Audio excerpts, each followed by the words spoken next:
nosotros no aceptaremos la exclusión de nuestro pueblo de ese derecho. Mr. Gorbachev, tear down this wall.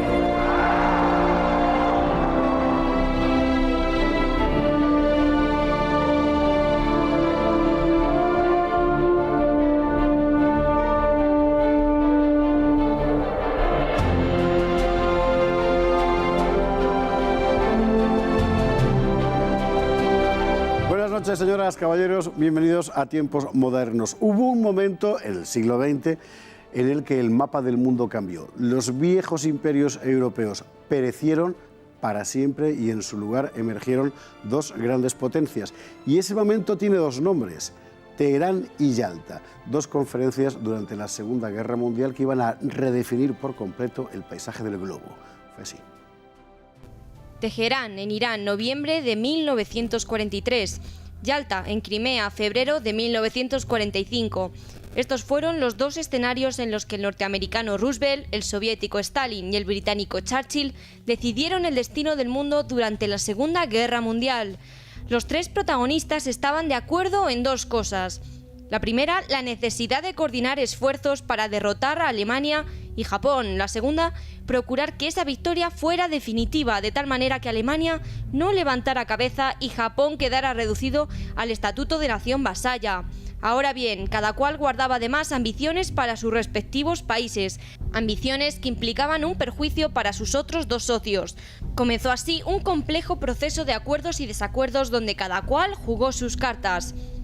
Stalin necesitaba el apoyo de la industria americana y que sus socios abrieran un frente occidental en Europa para atrapar a Alemania entre dos fuegos. Churchill, por su parte, necesitaba que la oposición soviética quedara fortalecida en el este para que Hitler no pudiera volverse contra Gran Bretaña entre el oeste y pretendía además que la hegemonía americana en el Pacífico preservara las posesiones imperiales británicas frente al Japón.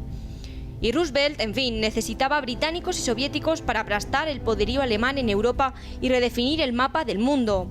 Pero cada socio alentaba proyectos que inevitablemente lesionaban a los otros dos. Roosevelt quería desmantelar el imperio británico y convertir a los Estados Unidos en una nueva potencia hegemónica mundial.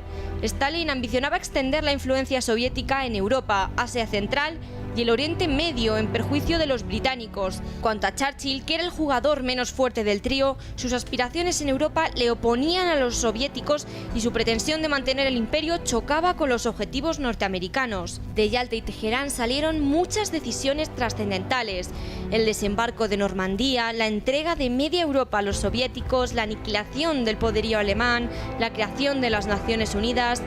Stalin propuso en Teherán ejecutar a 100.000 oficiales alemanes y Roosevelt le contestó que con 49.000 sería suficiente. El dato da una idea de lo que allí se ventiló. Poco después de Yalta, Roosevelt moría y Churchill perdía las elecciones. Stalin quedaba solo. Una conferencia ulterior, la de Potsdam, terminará de dibujar el mapa, pero lo esencial estaba sentado ya. Estados Unidos y la Unión Soviética serían los nuevos amos del mundo. Y así se repartieron el mundo, efectivamente. Fernando Paz, muy buenas noches. Muy buenas noches. Ellos se lo guisaron y ellos se lo comieron y nunca mejor dicho. Así fue, a través de las conferencias de las tres, ¿no?, de Teherán, Yalta y Potsdam. Se repartieron Europa, se repartieron el mundo, se repartieron Alemania, que eran los objetivos que estaban sobre la mesa, ¿no?, desde que había estallado la Segunda Guerra Mundial y particularmente desde que el año 41 entran en liza la Unión Soviética y Estados Unidos. Íbamos un reparto del mundo, efectivamente. Es interesante que de estas conferencias quede excluida Francia. Había estado antes en la del Cairo y tal, porque era una cosa más entre aliados, digamos, del frente occidental, pero aquí van, digamos, a lo grande. Y además van dos que saben que se quieren comer el mundo y que tarde o temprano terminarán enfrentándose entre sí, pero que se necesitan, que son Roosevelt y Stalin. Y que se lo van a comer además en gran parte a costa del otro. De Churchill. A costa de Churchill, efectivamente. Claro, en la conferencia del Cairo, que es muy interesante lo que apuntas, antes de la conferencia de Teherán, es una conferencia que se lleva a cabo a instancias de Churchill, porque Churchill trata de hacer un frente común ante Stalin. Y Roosevelt lo boicotea sistemáticamente. Roosevelt está en otra cosa. Roosevelt está en destruir el imperio británico y en acercarse a la Unión Soviética y dividirse el mundo con la Unión Soviética.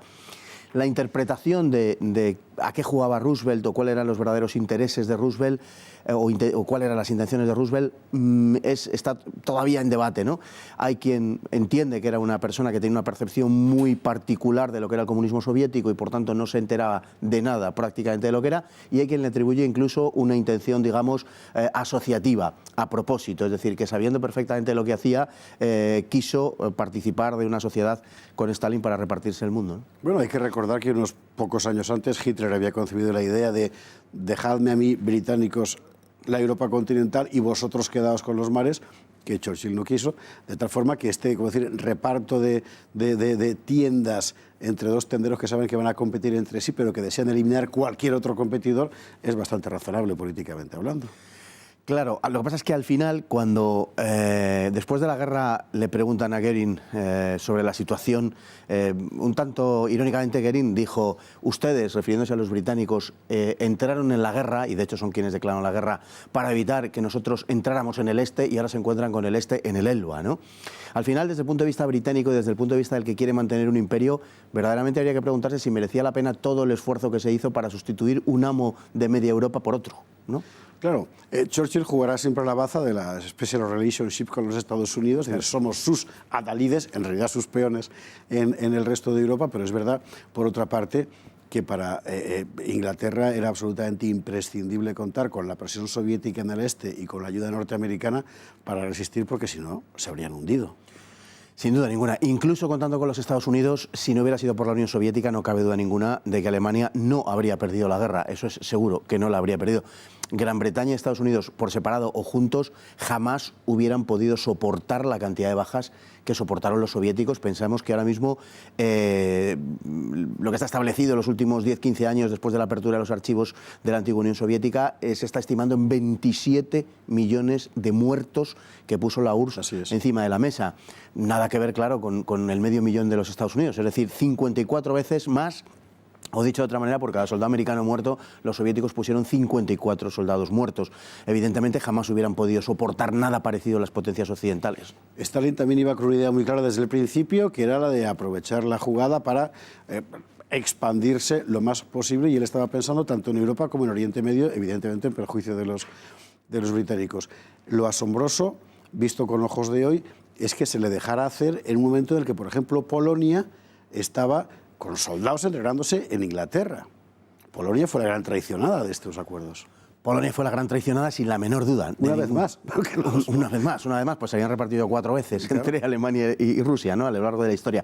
Una vez más, Polonia fue la gran traicionada, y además Polonia fue la razón por la que estalla la Segunda Guerra Mundial, la razón inmediata por la que estalla la guerra.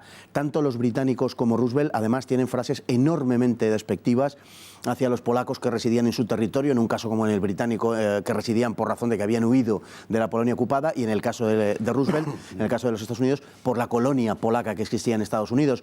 Roosevelt la utilizó de una manera casi podemos decir desvergonzada, ¿no? La utilizó incluso para las últimas elecciones en noviembre de 1944, pero a sabiendas de lo que había pasado en Katyn, por ejemplo, se negó a llevar la investigación de todo aquello más allá, y el propio Churchill fue bastante cínico al decir que por una cosa así no vamos por Polonia no vamos a ir a la guerra, cuando por Polonia habían ido a la guerra en 1939, ¿no? Otros planes de los aliados consistían, según cuenta de Gaulle en sus memorias, en partir Francia en 2 países, cosa que al final no ocurrió, y en partir Alemania en varios trozos, e incluso, como quería Morgenthau, reducirla a un estado de nación agraria. Sí.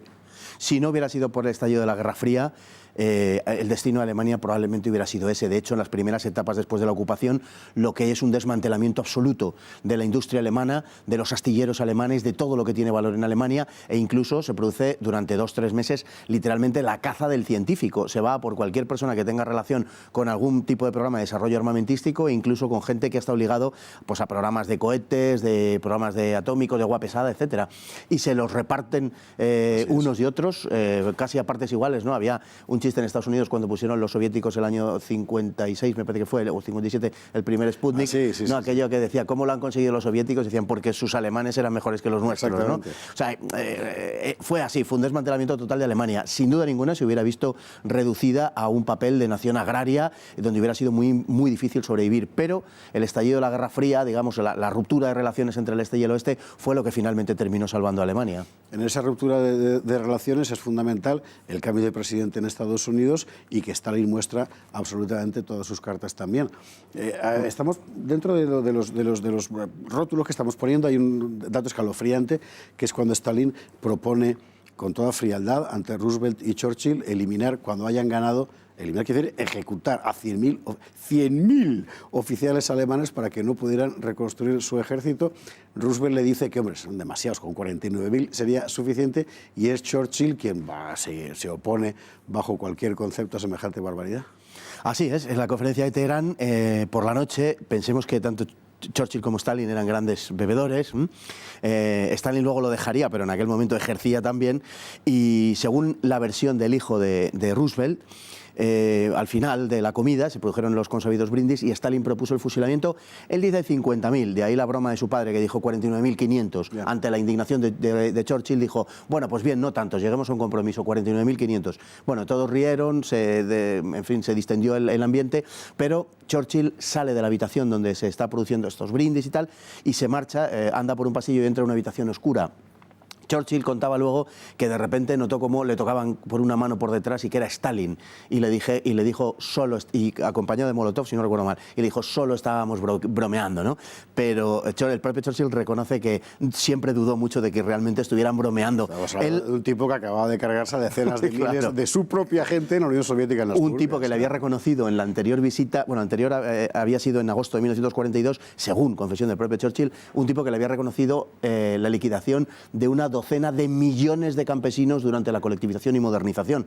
Claro. En fin, Churchill podía saber perfectamente que no estaba seguramente bromeando, e invocó el honor de Gran Bretaña para no mostrarse de acuerdo con eso, y dijo que Gran Bretaña jamás secundaría una cosa como esa. Una última pregunta por un minuto que nos queda, sé que es más intuitiva que otra cosa. Churchill recuperará después la fórmula de Goebbels del telón de acero que se extiende sobre Europa. En el momento de Yalta y Teherán, ¿tú crees que Churchill era consciente de que inevitablemente los dos grandes osos, como había predicho Tocqueville por otra parte, iban a repartirse el mundo? Sí, yo estoy convencido que Churchill era el único que tenía, pese a todo y pese a que confió de una manera bastante poco prudente en Stalin, creía también que le podía manejar. Churchill era el único que tenía plena conciencia, el único, digo, de los dos aliados, ¿no? Occidentales, que tenía conciencia de lo que iba a pasar, sin duda ninguna. De hecho, en Teherán él insistió mucho, y para eso convocó también la del Cairo, en que los aliados atacasen por el sur de Europa, desembarcasen en los Balcanes, para cortarle el camino en el oriente europeo a la expansión de la Unión Soviética. Él lo vio venir, pero ya no podía dominar la situación. Él no era el que mandaba, las cosas estaban ya en manos de Estados Unidos y de la Unión Soviética. Y menos que mandaría después cuando perdió las elecciones y fue sustituido por Attlee, que realmente fue un cero a la izquierda en la conferencia de Potsdam.